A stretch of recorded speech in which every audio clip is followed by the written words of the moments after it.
করতে হবে। এই আমল নিজে করতে হবে আর অন্যকে করার জন্য দাওয়াত দিতে হবে, তাবলীগ করতে হবে। তাবলীগ সূরা আল মায়েদার ৬৭ নম্বর আয়াত, আল্লাহ পাক তাবলীগ করার নির্দেশ দিয়েছেন।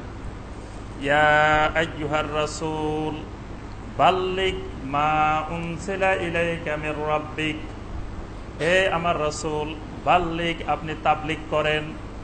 তাবলীগ করুন। কিসের তাবলীগ করবেন?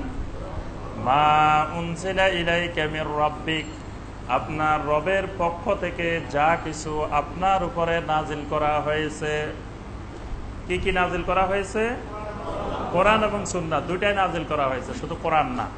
কোরআন ওহিয়ে মাতলু, সুন্নাহ হলো ওহিয়ে গায়রে মাতলু। তাহলে দুইটাই নবী সাল্লাল্লাহু আলাইহি ওয়াসাল্লামের উপরে নাজিল করা হয়েছে। এই দুইটার তাবলীগ করার জন্য আল্লাহ পাক নির্দেশ দিয়েছেন। তাহলে কোরআনে কারিমের যে আয়াত আমি শিখব, জানব, বুঝব, এটা নিজে আমল করব এবং অন্যের কাছে সেটার তাবলীগ করব, পৌঁছাই দিব। ঠিক নবী সাল্লাল্লাহু আলাইহি ওয়াসাল্লামের সুন্নাহ হাদিস, সহিহ হাদিস যেটা আমি জানব, শিখব, সেটা আবার অন্য মুসলিমের কাছে পৌঁছাই দিব। এই পৌঁছানোটার নামই হলো তাবলীগ। তবে তাবলীগের ক্ষেত্রে সতর্ক থাকতে হবে যে তাবলীগে ওহী হবে। তাবলীগে ওহী, তাবলীগ হবে মা উনজিলা ইলাইকা মির রাব্বিক, কোরআনের তাবলীগ এবং সহিহ সুন্নাহর তাবলীগ। আবার তাবলীগ করতে যাই মুরব্বির তাবলীগ করা যাবে না, যে আমাদের মুরব্বি বলছেন এটা পৌঁছাই দিলাম। তো মুরব্বির কথা পৌঁছানোর দায়িত্ব আমাকে আপনাকে দেওয়া হয় নাই। আমাকে আপনাকে দায়িত্ব দেওয়া হয়েছে আল্লাহর কথা পৌঁছানোর জন্য, আল্লাহর রাসূলের কথা পৌঁছানোর জন্য। এই যে আমরা তাফসির করি, এটা কি তাবলীগ না? এটাই অরিজিনাল তাবলীগ, আসল তাবলীগ, যে আমরা আল্লাহর কথা আল্লাহর বান্দাদের কাছে পৌঁছাচ্ছি, এটার নাম তাবলীগ। তা আল্লাহর কথা বাদ দিয়ে, রাসূলের কথা বাদ দিয়ে যদি পীর সাহেবের কথা পৌঁছাইতে থাকি, সেটা তাবলীগ না। যদি মুরব্বির কথা পৌঁছাইতে থাকি, সেটা তাবলীগ না। তাবলীগ হলো মা উনজিলা ইলাইকা মির রাব্বিক। এই আয়াত মুখস্থ করে রাখবেন যে তাবলীগ হবে আল্লাহর কথাগুলার তাবলীগ, আল্লাহর কথা আল্লাহর বান্দাদের কাছে পৌঁছাই দেওয়া, আল্লাহর রাসূলের কথা রাসূলের উম্মতদের কাছে পৌঁছাই দেওয়া। তাহলে এই পৌঁছানোর কাজটা শুরু করতে হবে কোথা থেকে? আমি কোরআনের একটা আয়াত জানলাম বা কিছু শিখলাম, শিখার পরে কি এটা পৌঁছানোর জন্য প্রথমে জাপান চলে যাব নাকি? কোথায় যাব? সর্বপ্রথম ঘরে, পরিবার থেকে দাওয়াত ও তাবলীগ শুরু করতে হবে। নবী সাল্লাল্লাহু আলাইহি ওয়াসাল্লাম নবুয়ত লাভের পরে, নবুয়ত লাভ করছেন কোন জায়গায়? মক্কাতে, হেরা গুহাতে। আচ্ছা, সেখানে নবুয়ত পাওয়ার পরে নবী সাল্লাল্লাহু আলাইহি ওয়াসাল্লাম এই নবুয়তের দাওয়াত নিয়ে সর্বপ্রথম কে আবিষে নিয়ে চলে গেছেন? কোথায় দাওয়াত দেওয়া শুরু করছেন? নবী সাল্লাল্লাহু আলাইহি ওয়াসাল্লাম ঘরে এসে সর্বপ্রথম স্ত্রীর কাছে, খাদিজা রাদিয়াল্লাহু তাআলা আনহার কাছে দাওয়াত দিলেন। তারপরে নিজের পরিবারের অন্যান্য সদস্যদের কাছে, আত্মীয় স্বজনের কাছে, প্রতিবেশীর কাছে, তাদের কাছে তো দাওয়াত দিয়েছেন। নবী সাল্লাল্লাহু আলাইহি ওয়াসাল্লাম এই নবুয়ত পেয়ে কিন্তু মক্কা থেকে হিজরত করে তখন আবিসিনিয়া চলে যান নাই, রোম চলে যান নাই, বা অন্য দেশে চলে যান নাই। দাওয়াতটা শুরু করেছেন ঘরের মধ্যে। এখন আমরা এই তাবলীগ, ওহির তাবলীগ, কোরআন সুন্নাহর তাবলীগ শুরু করতে হবে কোথা থেকে? ঘর থেকে।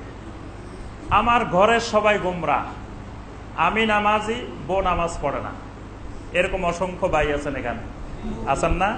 মনে কষ্ট নিবেন না, অরিজিনাল কথা, সঠিক কথা। হিসাব নিলে কয়জনের ভাবি নামাজ পড়ে? আমি যদি জিজ্ঞাসা করি যে ভাবি নামাজ পড়ে কিনা, ভাবি ফজরের সময় উঠে কিনা, অনেক ভাইয়ের খবর পাওয়া যাবে যে ভাই ফজরের নামাজে প্রথম কাতারে, ভাবি ঘুম থেকেই উঠে নাই। আছে না? মাশাআল্লাহ, বোঝা যাচ্ছে, সবার কণ্ঠস্বরে বোঝা যাচ্ছে ম্যাক্সিমাম আছে। তারপরে অনেকেই মসজিদে নামাজ পড়তেছি, মেয়ে নামাজ পড়ে না, ছেলে নামাজ পড়ে না। আমি এখানে মসজিদে প্রথম সারিতে এসে বসে আছি, আমার ছেলে ঘুম থেকে উঠে নাই, মেয়ে ঘুম থেকে উঠে নাই, ছেলের বড়া ঘুম থেকে উঠে নাই, নাতি নাতনি নামাজের খবর নেই। এমনি আমি দিনের বড় মুরব্বী। অনেকে আবার ইমানেরও বিরাট মেহনত করতেছি, কিন্তু মেহনত শুধু নিজের মধ্যে আর বিদেশে, পরিবারে মেহনত নাই। এজন্য আল্লাহর দ্বীনের কোরআন সুন্নাহর তাবলীগ, নবীওয়ালা পদ্ধতি, সুন্নত পদ্ধতি হলো নিজের ঘরে শুরু করতে হবে। আল্লাহ পাক ইরশাদ করেছেন, ইয়া আইয়ুহাল্লাযীনা আমানু কু আনফুসাকুম ওয়া আহলিকুম নারা, হে ঈমানদারগণ, নিজেদেরকে জাহান্নামের আগুন থেকে বাঁচাও। ওয়া আহলিকুম নারা, তোমাদের পরিবার পরিজনকে, আহালকেও জাহান্নামের আগুন থেকে বাঁচাও। আহালকে বাঁচাইতে হবে। এরপরে নবী সাল্লাল্লাহু আলাইহি ওয়াসাল্লাম আরো সুন্দর করে বলছেন, আলা কুল্লুকুম রাইন ওয়া কুল্লুকুম মাসউলুন আন রাইয়াতিহি, শুনে রাখো, তোমরা সকলেই এক একজন রাখাল। তোমরা সবাই রাখাল। কি আমরা রাখাল কিনা?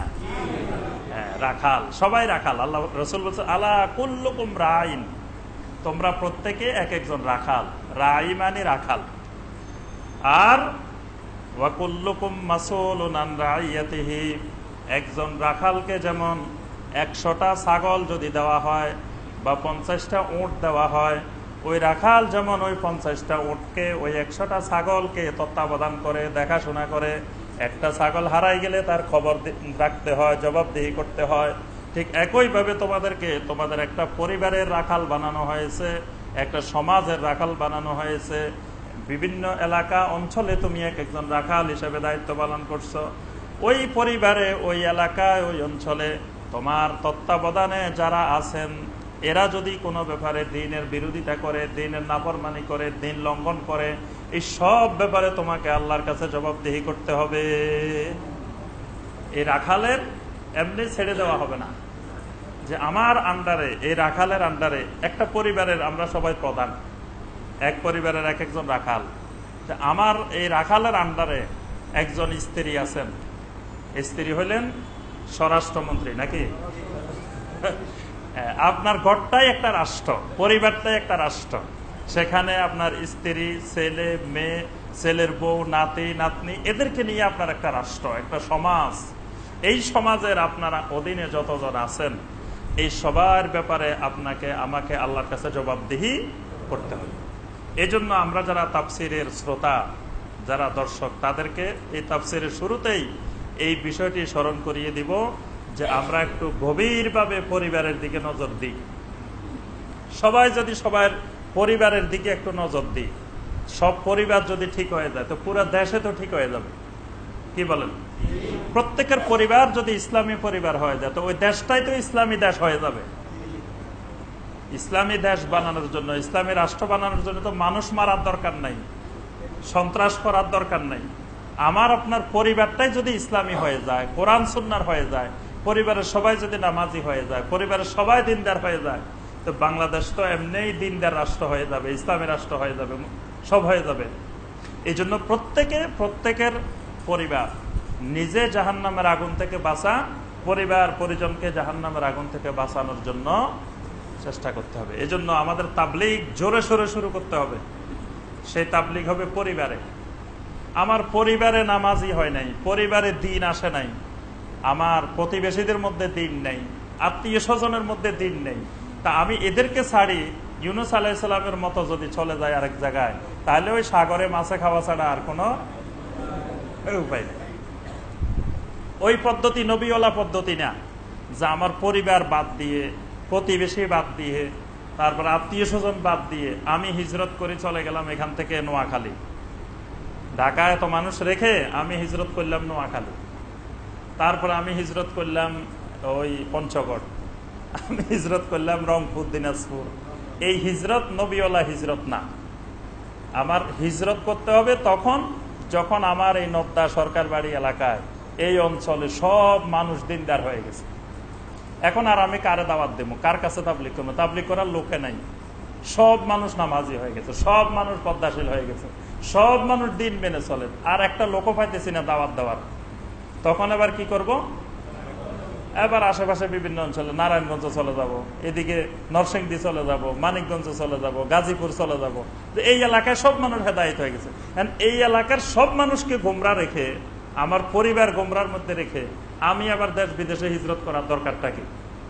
আল্লাহর এমন একজন নবী কি পাবেন যে নবী নিজের অঞ্চলে, নিজের এলাকায় দাওয়াতের কাজ রেখে বাইরে দূরে হিজরত করছেন? নবী সাল্লাল্লাহু আলাইহি সাল্লাম তো হিজরত বাধ্য হয়ে করছেন, ইচ্ছা করে হিজরত করেন নাই। এবং যখন হিজরত করে নবী সাল্লাল্লাহু আলাইহি ওয়াসাল্লাম মক্কা থেকে মদিনা যাচ্ছিলেন, তখন নবী সাল্লাল্লাহু আলাইহি ওয়াসাল্লাম মক্কার দিকে তাকাচ্ছিলেন আর দুই চোখ মোবারক থেকে জর্জর করে পানি পড়তেছিল। অর্থাৎ নবী সাল্লাল্লাহু আলাইহি ওয়াসাল্লাম এই মক্কা মুকাররমা ছেড়ে যেতে চাচ্ছিলেন না, কিন্তু আল্লাহর নির্দেশে এবং মক্কাবাসীর জুলুম অত্যাচারে নবী সাল্লাল্লাহু আলাইহি ওয়াসাল্লামকে হত্যার পরিকল্পনা করার পরে নবী সাল্লাল্লাহু আলাইহি ওয়াসাল্লাম এই মক্কা মুকাররমা ছেড়ে মদিনায় গিয়েছেন। কিন্তু এর আগ পর্যন্ত নবী সাল্লাল্লাহু আলাইহি ওয়াসাল্লাম এই মক্কা মুকাররমায় দাওয়াত দিয়েছেন, মক্কা মুকাররমায় তাবলীগ করেছেন। হযরতে নূহ আলাইহিস সালাম 950 বছর তাবলীগের কাজ করছেন না? এই 950 বছর কি হিজরত করে অন্য জায়গায় গেছেন? 950 বছর এক অঞ্চলে এক এলাকায় দাওয়াত দিয়েছেন। এই 950 বছর দাওয়াত দিয়েও ওই এলাকার মানুষদেরকে হেদায়েতের দিকে সঠিক রাস্তা আনতে পারেন নাই।